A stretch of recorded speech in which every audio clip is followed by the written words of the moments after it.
Making a list of the best weapons in video games is no easy task. I'm just giddy about looking forward to the comments of, why wasn't such and such weapon here? So to keep this from becoming the next boss series, I decided to do something a wee bit different, presenting the world's first triple top 5.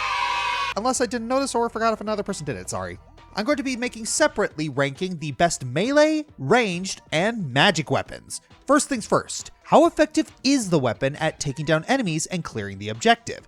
That's kind of the point, after all. Second, how fun is it to use? Lastly, how much of a role does it play in the story, or how much impact does it leave that it's considered a staple? Let's find out by counting down our triple top 5 weapons.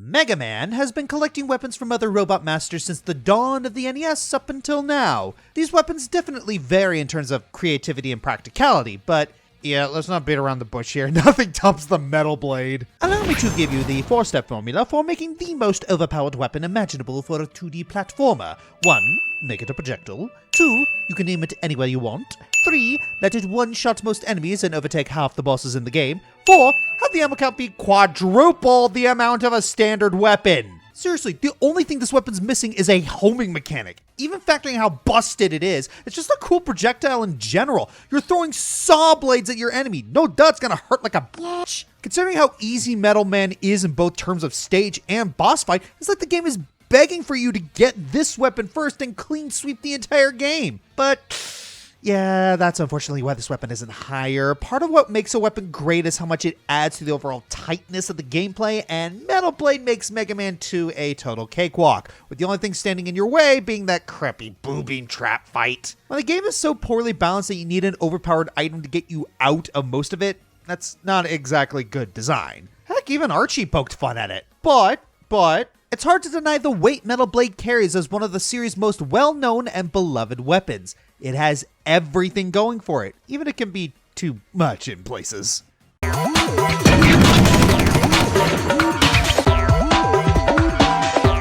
Picking a single weapon from TF2 was easier said than done. The game is practically overflowing with them. This could have easily been a top 15 TF2 weapons list. Surprisingly, our pick ended up being the stock sticky bomb launcher. Just taking it at face value though, it doesn't seem too impressive. Yeah, it kills enemies and buildings pretty well. What does it have beyond that? Sticky jumping for one. Using the bombs, Demo Man can jump across the field at absolutely ludicrous speed. Easier said than done though. Demo Man takes far more damage from his bombs than the soldier takes from his rockets. If you're not careful, you can easily die, either from the explosions or from the fall damage. But if you can master it, you can get around maps faster than the Scout. Some Demo Men are so good they can sticky jump multiple times without hitting the ground. And yeah, you can use the sticky jumper to avoid the damage, but that takes out half the fun. But aside from gimmicks, the amount of versatility this weapon has is unparalleled. You can use it aggressively, use it to lock down areas for crowd control, or even set up some cheeky traps. The only real reason that the sticky bomb launcher not being higher is that being on the other end of it is maddening. There's only so much begrudging respect I can offer when my buildings constantly get destroyed. That and the delayed arming time makes it rough to fight at close range. Man, all this talk about the sticky bomb launcher really makes me want to boot up TF2. Is what I would say if Valve would actually fix it, for the love of— What manner of witchcraft is this?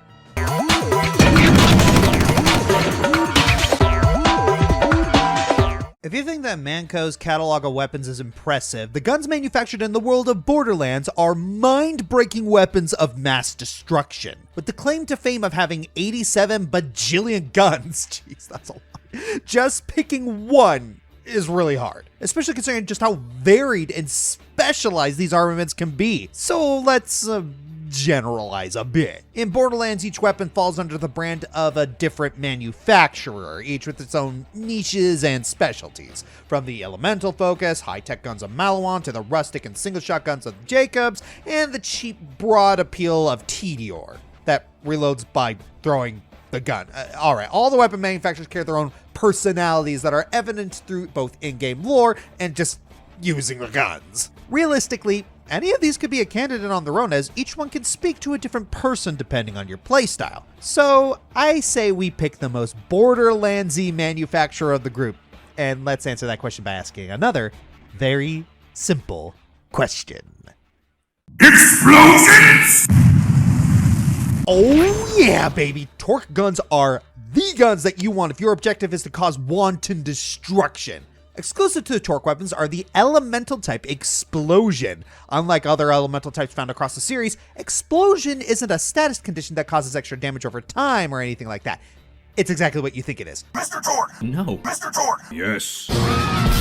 Mr. Torque! Always yes. Who needs to aim for critical weak spots or think critically about elemental weaknesses when you can just blow your enemies to pieces? And torque weapons are pretty dang good at doing exactly that. Your standard issue torque guns come in shiny metallic clothing, often sporting checkerboard patterns like the race cars. If you thought they'd be shooting bullets, you'd be dead wrong as anyone unfortunate enough to be staring down your barrel, cause instead, they shoot rocket-propelled mini-jets that explode on contact with anything they hit. And with names like the Sinewy Bang Stick, the Lumpy Intense Slapper, and the...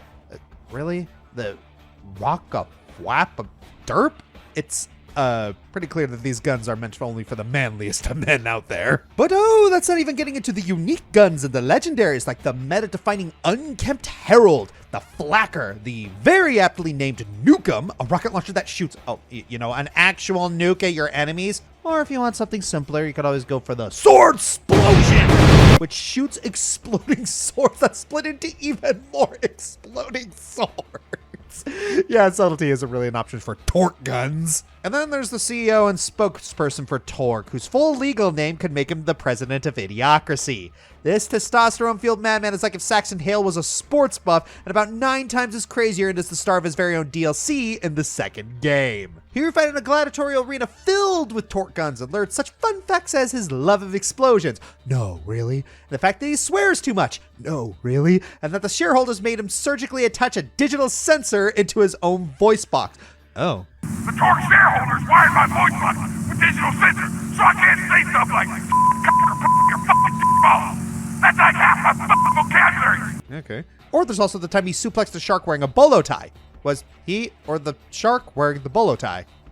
Yes. Just the lunacy and in-your-face attitude of the entire Torque brand is the kind of thing that's only found in Borderlands. And their guns are absolutely top of the line too. They're the best guns if you just want to turn your brain off, point them at someone, and boom, no more enemy. And really, what else could a Vault Hunter on a death world like Pandora ask for?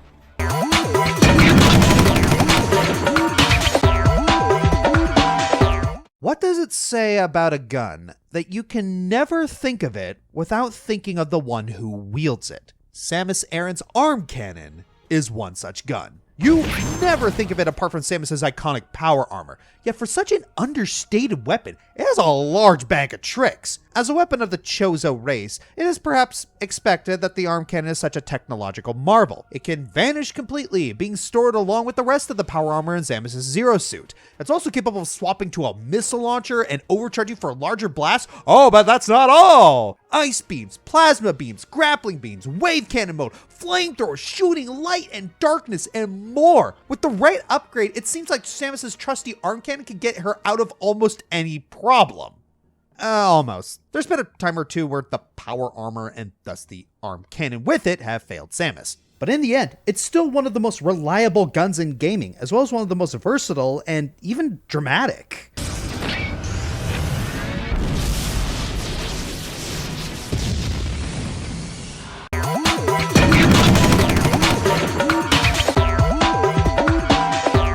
Model 1887, Call of Duty Modern Warfare 2.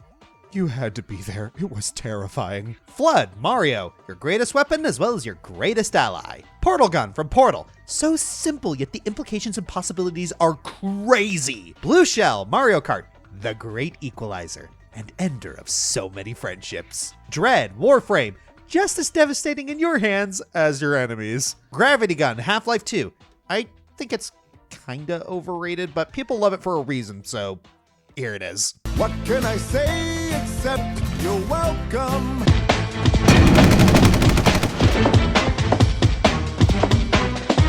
When it comes to iconic, when it comes to memorable, when it comes to unmitigated cool factors and impact on gaming history, nothing can match the Doom's BFG. Well, strictly speaking, the acronym stands for Bioforce Gun 9000 for the 2005 movie. Well, we all know what it means. Big Friendly Giant. Indeed, the BFG is so awesome that the original Doom can't even fit the whole thing on screen. It rains plasma blasts onto your enemies and leaves nothing unscathed. Of course, such power comes at a price. A single shot will set you back 40 energy cells. Heavy cost for such uncommon ammo, but well worth the price to see your enemies fall before you. And the most incredible thing about the BFG, in the original Doom, the game engine itself couldn't handle how much damage the weapon was capable of inflicting due to the periodicity of the simplistic pseudo-random number generator used by the Doom engine. Try saying that 5 times fast. And acquiring that weapon in Doom 2016 is just... oh, killing demons was already fun, but here, it erases an entire room, and shoving that much power into the final boss's mouth and...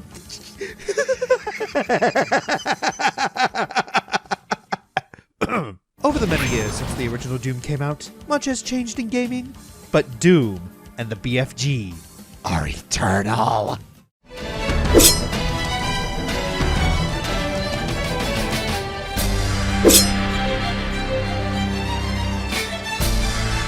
Starting with Melee, no, not Smash, blades are probably the first thing you think of as your typical melee weapon. And yes, we have a blade as our number 5, but it's a bit harder to see a hidden blade, if you would. Yeah, it's Assassin's Creed's hidden blade.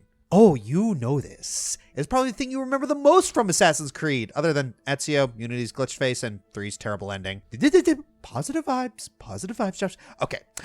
The history of the hidden blade goes back to ancient Persia, where it was used to kill King Xerxes I by the assassin Darius. Darius's invention was eventually given to other prominent assassins like Odyssey's Cassandra and Origen's Bayek, whose usage allowed it to become the signature weapon of the Assassin Brotherhood. The blade hangs under the wrist of the assassin, allowing for a quick stab to the throat or back that is both quiet and deadly. While it is excellent as a quick kill weapon, it's not the best as an actual parrying weapon for duels, as it can be broken with enough force.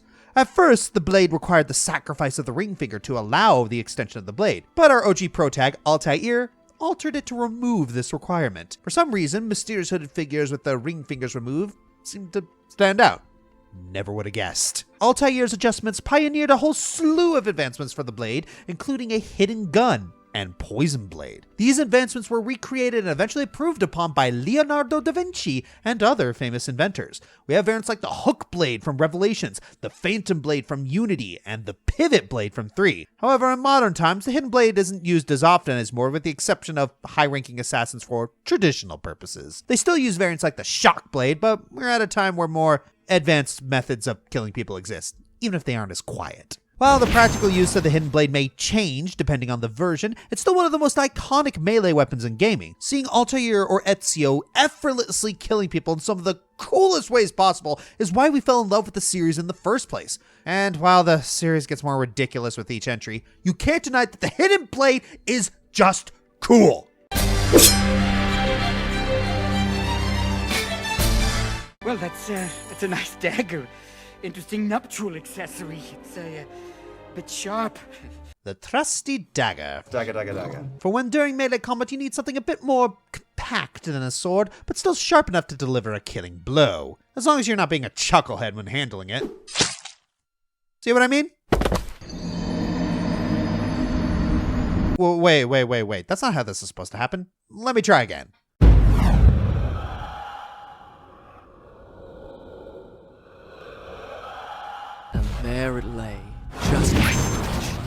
the Dagger of Time. Forged from the sands of time, the Dagger of Time is one of the titular Prince of Persia's most iconic weapons. A handy little pricker on its own, and the only blade that can kill the sand creatures we come across. And given its title, you already piece together that its biggest gimmick is being able to manipulate time. Oh, what's that? You messed up your parkour and plummeted headfirst into a pit of spikes? No worries, the dagger is the ultimate rewind button, giving you a second chance to get it right, or multiple chances to botch it up again just for the giggles. Don't pretend you don't get a kick out of the game over screens breaking the fourth wall. No, that didn't happen either. Let me begin again. Speaking of, that does remind me of one catch the wibbly-wobbly timey-wimey blade has. While it can reverse time around us, we still remember what happened. Basically, every time we use the dagger, it creates an alternate timeline. Oh gosh, now that I think about it, that's kind of messed up. The fact that the prince can undo all his boo-boos, but still recall the pain. Why do I keep overthinking things? For real though, you can only imagine how much grief we'd probably save ourselves if we all had a time dagger. You can actually feel the disappointment when you lose it temporarily. I mean, yeah, you get a scimitar that can insta-kill enemies, but how do you compare that to the world's best rewind button?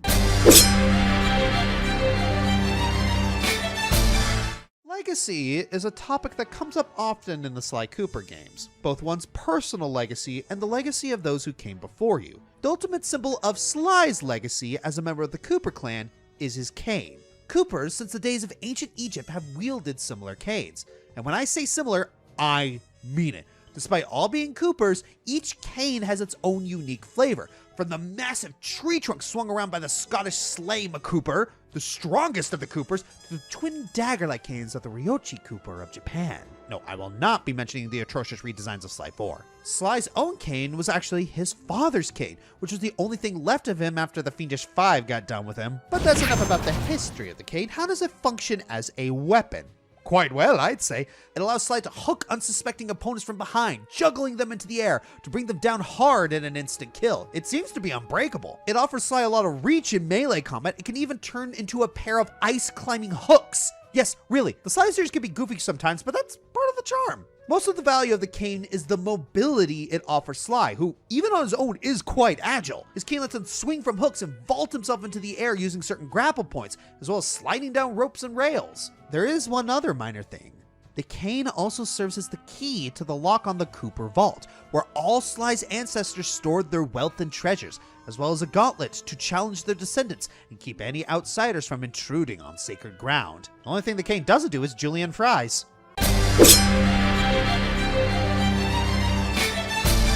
It's dangerous to go alone, take this. Well, that's really kind of dumb that you wrinkle cat. Ooh, another Nintendo entry, this time from Zelda. We thought about including the Sand Wand for magic weapons, but come on. We have to go with the Master Sword, aka the weapon you take when it's too dangerous to go alone. The Master Sword is described as a sacred blade with the power to vanquish evil. It has been infused with the sacred flames of golden goddesses and blessed by Hylia's power. In layman's terms, it's a freaking powerful sword! Yes, the damage points in most Zelda games look minuscule, but when taking the enemy's health into account, probably shouldn't take 2 hit points at face value. Now, Breath of the Wild and Tears of the Kingdom's Master Sword variants deal a minimum of 30 points of damage, with the max being 60 points of damage when it glows in the presence of certain gloom-infused opponents. Look at other comparable weapons, that's not a small number. That is a big number! It also helps that the Master Sword has the power to destroy magical barriers and lock away the remains of a demon. You can even channel heavenly energy to unleash skyward strikes. These are especially useful in Skyward Sword when Girahim uses the same type of attack in his boss fight. As you probably guessed, the power the Master Sword possesses has definitely helped make a name for itself. Cosplayers wouldn't be so serious about including it in their ensemble if it was just some regular sword. But since Link to the Past and perfected by Ocarina of Time, acquiring the Master Sword is a magical, iconic moment that never gets old. Even in games where Link's not the main character, they have to get that moment in there, like in Super Smash Bros. Brawl or even Soul Calibur 2. Too bad we can't use it in real life like in the Smosh sketch. What I would give to go... Ah!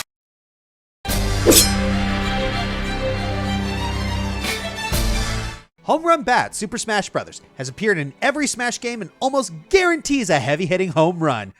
Just bear with it, Josh. Speedburner, Mega Man X2. I'm a sucker for fire. Not really that deep an explanation. Zenith from Terraria. It's a sword made of swords that shoots swords. Mighty Magic Swords would like a word with you. Netherite sword / axe from Minecraft. So that's why everyone wants a diamond weapon. To smith it into something better. Soul Blade, Golden Sun, The Lost Age. As bright as the sun and is just as much of a heavy hitter. Yamato, Devil May Cry. Virgil's second best friend, right after his favorite sparring partner.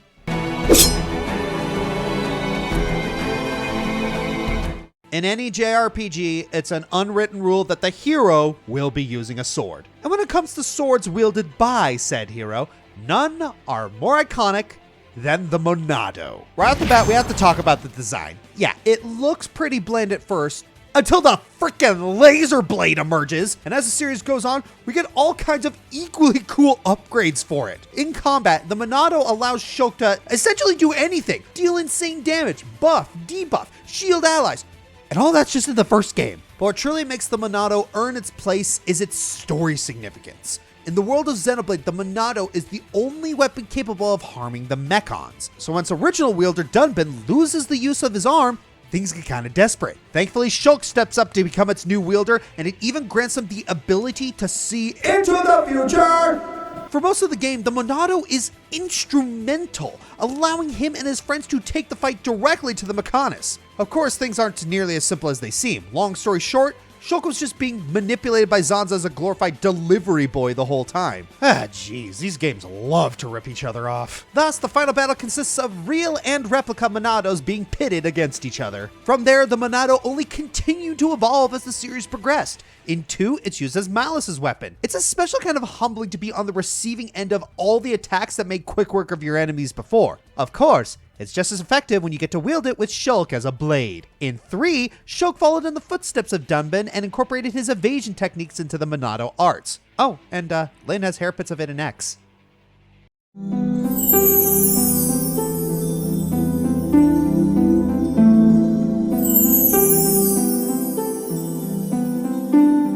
Can a weapon be both magical and melee? Yeah, why not?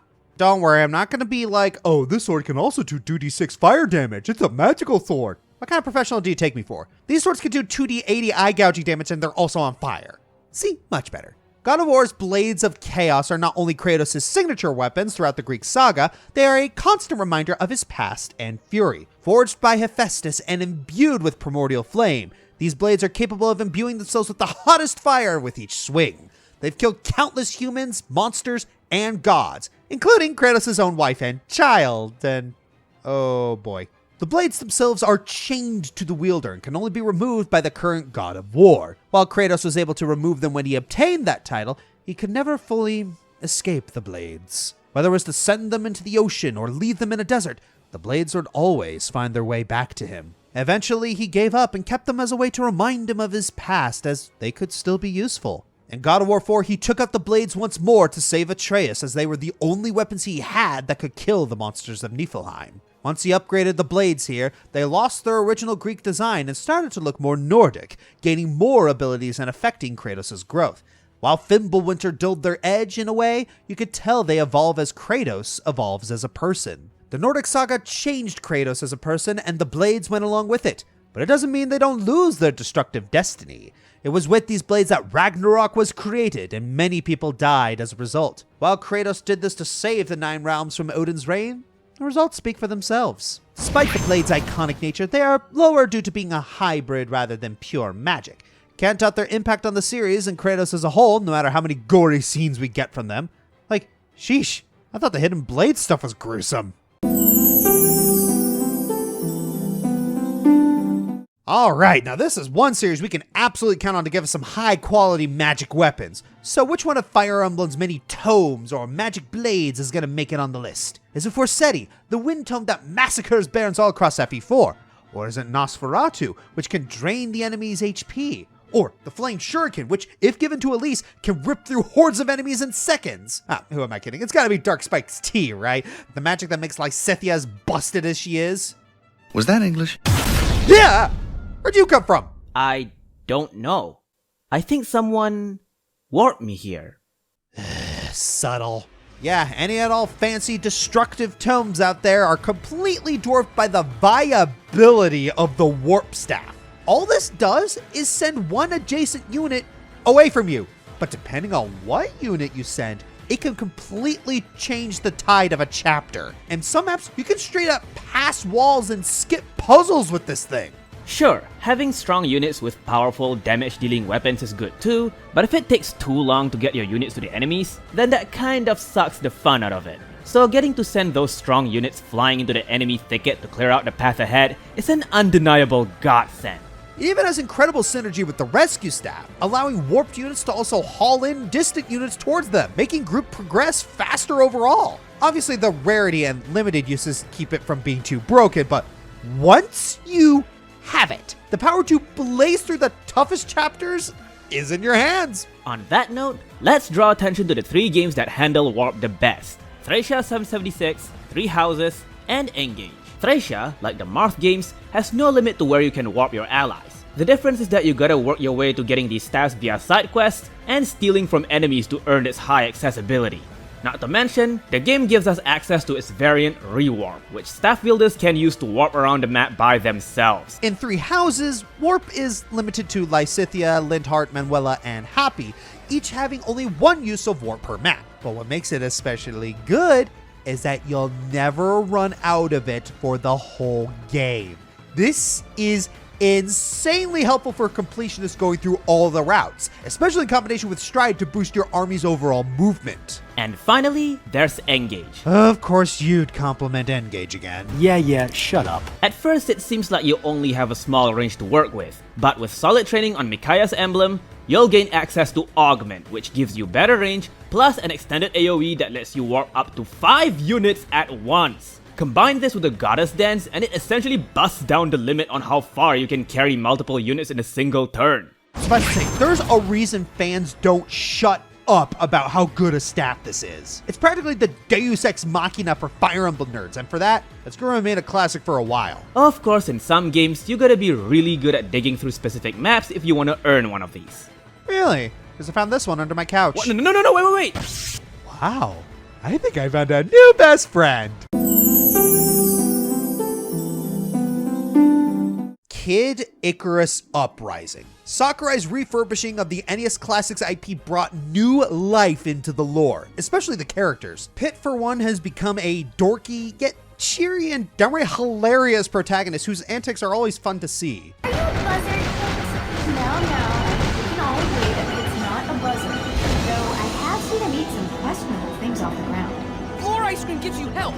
Underestimate him at your peril, though, because holy Palutena, this angel's got an arsenal! Pit's weapons are varied as they are destructive. Bows, swords, cannons, orbitars, weird tattoo-like palm weapons, all capable of making mincemeat out of the armies of demons of the underworld, forces of nature, and alien Aurum alike. But nothing, absolutely nothing in this angel's bottomless repertoire compares to the jaw-dropping, sheer angelic might of the legendary 3 sacred treasures. Based on a legendary trio of items from Imperial Japan bearing the same moniker, these holy relics are the pinnacle of Pit's weaponry. Forged by Dintos, the smithy of the gods said to dwarf even Hades in power, the sacred treasures were kept safe by Palutena in the constellations of all places, and when Pit busts them out, you know it's serious business. The 3 sacred treasures consists of, well, 3 components of course: the Wings of Pegasus, the Mirror Shield, and the Arrows of Light. The Wings of Pegasus grant Pit an unlimited flight time, perfect for him since he can't fly on his own, and everyone loves to remind him of that. He can fly? I think the only one who can't fly by himself is you. Ouch. That's harsh. With these, Pit doesn't have to worry about his wings burning up, an experience I'm sure makes his little heart flutter in joy. Next up is the Mirror Shield, which I'm sure if you played Zelda, you can get a general idea of what this does. If your answer was reflect projectiles, then congratulations. You don't live under a rock! This shield can reflect attacks with ease, sending projectiles right back to the center, and can even protect Pit from the petrifying gaze of Medusa. Hey, just like on the myths. But the real star of the show here are the Arrows of Light. Shot from a specialized bow, these arrows are insanely powerful and shred through underworld forces like paper. They pierce, they have tracking second to none, and can shoot crazy fast. What's not to love? Not even Orns. These usually invincible enemies that kill Pit with a single touch can defend from these arrows. Yes, they can kill invincible enemies. No wonder Medusa fell to these things. But Hades is made of tougher stuff than that, and he manages to destroy the sacred treasures with ease. It's a good thing that Dintos was willing to give Pit a special upgrade, going from the 3 sacred treasures to a single great sacred treasure. What's the great sacred treasure, you might ask? Oh, nothing really, Jay. It's just a giant flying holy mecha! Now this is the God Killer. Even as it sheds its weaponry and armor in the final battle, it keeps up with the god of the underworld, and charged by Palutena, its main gun just disintegrates Hades completely. In one shot.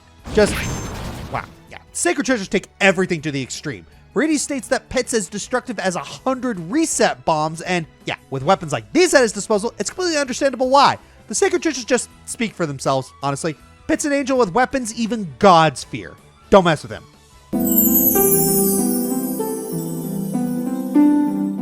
Arthas Menethil, still undeniably one of the most tragic fallen heroes in World of Warcraft. Once a benevolent prince, he desperately fought to liberate his people from a deathly plague, only to find himself in a never-ending downward spiral that corrupted him into becoming the Lord of the Undead, the Lich King. But as the old saying goes, takes two to tango. Arthas didn't become the new plague bringer on his own. He needed someone, or something, to give him a push in the wrong direction. That something was the original Lich King's terrifying rune blade, Frostmourne. To call this beauty a mere sword is a severe understatement. On the surface, it's the most metal-looking blade ever wielded by a baddie. Gives already an extra power boost coupled with its enormous size. Anyone able to wield something this massive deserves its amazing power. But there's a curse hidden beneath that awesome finish. For Frostmourne is no mere sword, it is also the vessel of the first Lich King, Ner'zhul. Anyone who frees the sword from its frozen prison shall be given great power, but also cursed by Ner'zhul's influence. Arthas was warned that wielding the blade would be a huge risk, but once again, his desperation won out, and he freed the sword, thinking it would help him stop the plague, only to be corrupted and becoming the instrument of Azeroth's destruction. Along with its unmatched power and poisonous influence, Frostmourne serves as a prison to all the souls unlucky enough to cross blades with it. Countless souls that Arthas absorbs are drawn into the sword, serving as the conduit for his magic abilities. What's left behind gets converted into another member of His Majesty's undead army. So suffice to say, Frostmourne being a sword is the least of your worries, considering all the damage it's caused without slicing anyone up. That said, it is still a sword. It's destructive, but not indestructible, and with it shattering, those who were robbed of life by Arthas can finally be set free.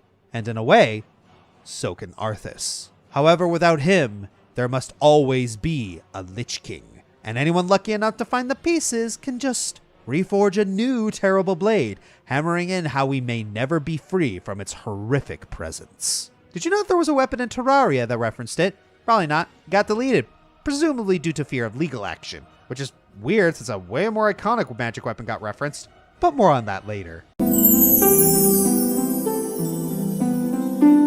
Forseti, Fire Emblem Genealogy. Never underestimate the wrath of an airbender. Fireflower, Mario. Okay, seriously, what's in the water that keeps giving the Mushroom Kingdom flora these kinds of powers? Sandwand from Zelda. If sand controlling abilities don't catch your attention, the freaky hand design will do the trick. Dual Blade, Tales of Graces.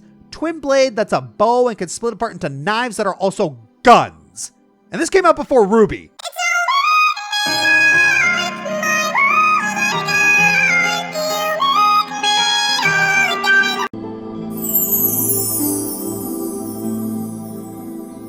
Let's see here. We got a car key, piano key, skeleton key, keyboard, key to the city, keyhole, key lime pie, key to my heart.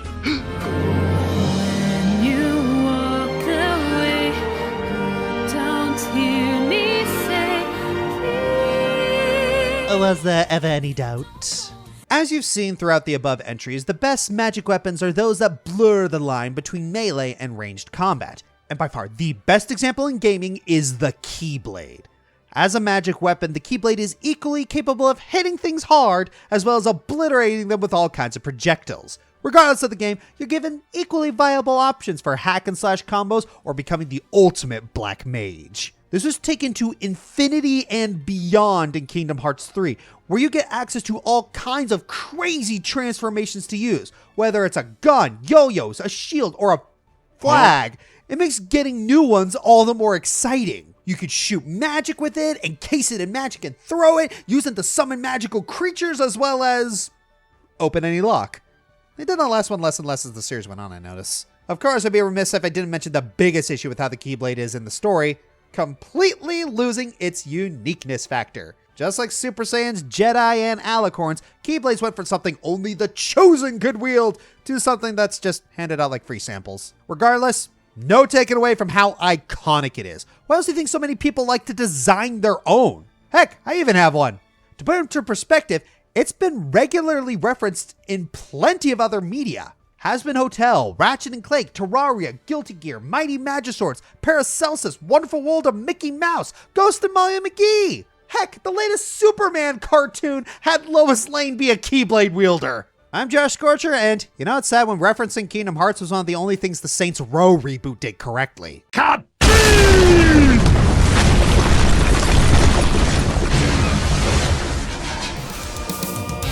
Hey everyone, this is Josh. If you like this video, please like, subscribe, leave a comment, and share the video around. Please check out my other social media like my Twitter, Twitch, and Tumblr. Check out my other channels such as Joshua Burner for reactions and other stuff, Dragon Fighter Gaming for tabletop, and Bob Equestria for cartoons. Consider checking below the video and donating to my Patreon, Streamlabs for my merchandise, or becoming a YouTube member. Thanks for watching.